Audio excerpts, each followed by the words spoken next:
Welcome to GVol's lesson for today. Today we're going to talk about how the option market is analogous to the insurance market.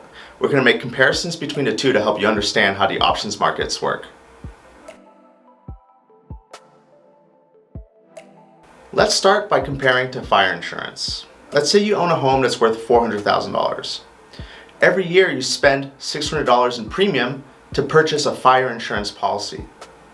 This fire insurance policy will help you recoup the losses in case your house ever burns to the ground and your $400,000 asset loses significant value. Most insurance policies have something called a deductible. A deductible is what you pay before the insurance company pays out any funds. So in this example, let's say you have a $50,000 deductible on your $400,000 house. Well, if your house burns down, the first $50,000 of reconstruction costs will come from you, and then the rest will come from the insurance company. Now, you can actually pay more, a higher insurance premium, to have a smaller deductible. Say you only want to pay $10,000, well, now your policy premium will be more expensive. Say it's $1,500 a year instead of $600 a year. But now if your house burns down, you only have to pony up $10,000 instead of $50,000 to reconstruct your house. In the options market, you can think of the deductible as the strike price. The strike price is when your insurance policy is going to kick in. So if you want to have a strike price that's farther out of the money, it's going to be a cheaper premium, insurance premium or option premium. And if you want a strike price that's closer to the current spot price at the money, it's going to be a more expensive premium. And that's how you can think of options as insurance policies and strike prices as deductibles. There's one big difference between our analogy of fire insurance and the options market. The fire insurance is insuring you against a specific event, whereas the options market is insuring you against price risk. So what that means is that your fire insurance policy is only going to help you out in case your house burns down, not for any other reasons. If your house loses value because of a recession, that fire insurance is no benefit to you. But when we're talking about the options market, what we're insuring is market value. So if your house loses value because of a recession, you have insured the market value of your house. So that's the big difference between insurance policies and the options market.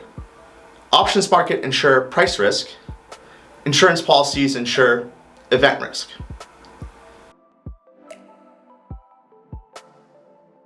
Let's go ahead and extend this analogy to include call options. Fire insurance was a great analogy for put options. But let's go ahead and assume that you don't own a $400,000 home, but you do want to buy one. And let's say you know which home you want to buy. It's right down the street, it costs $400,000 today, yet you don't have enough money saved up for the down payment.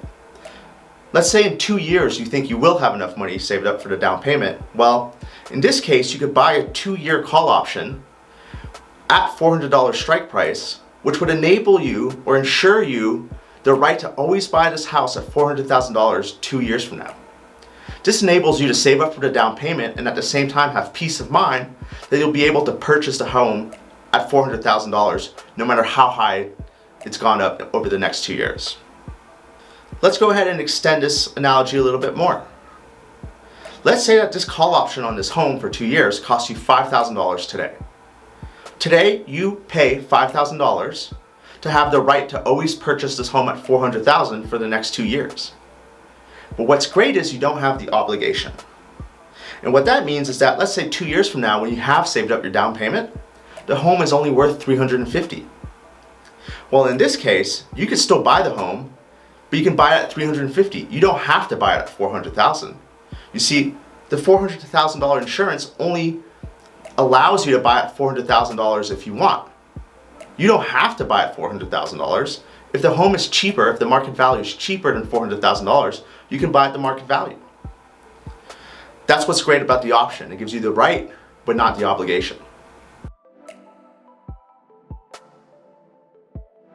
Let's go ahead and add a graph to illustrate this example. Here, the graph represents the profit and loss of your call option.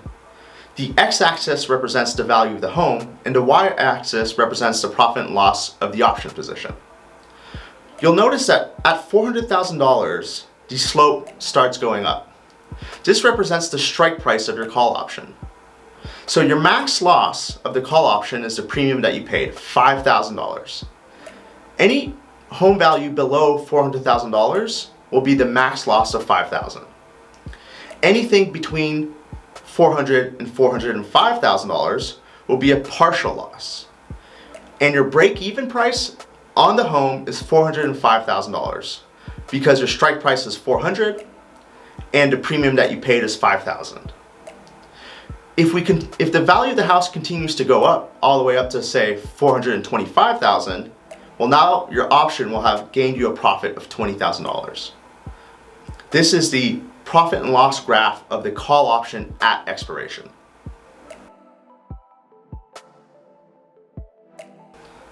Let's go ahead and flip this example to represent a put. Here the y-axis represents the profit and loss of the put, whereas the x-axis represents the market value of the home. In this case, we're using a strike price of $350,000. Because the strike price is further away from the current value of the home, the premium for the put is cheaper. We paid $2,000 instead of $5,000. Now, our break-even will be $348,000 on the market value of the home.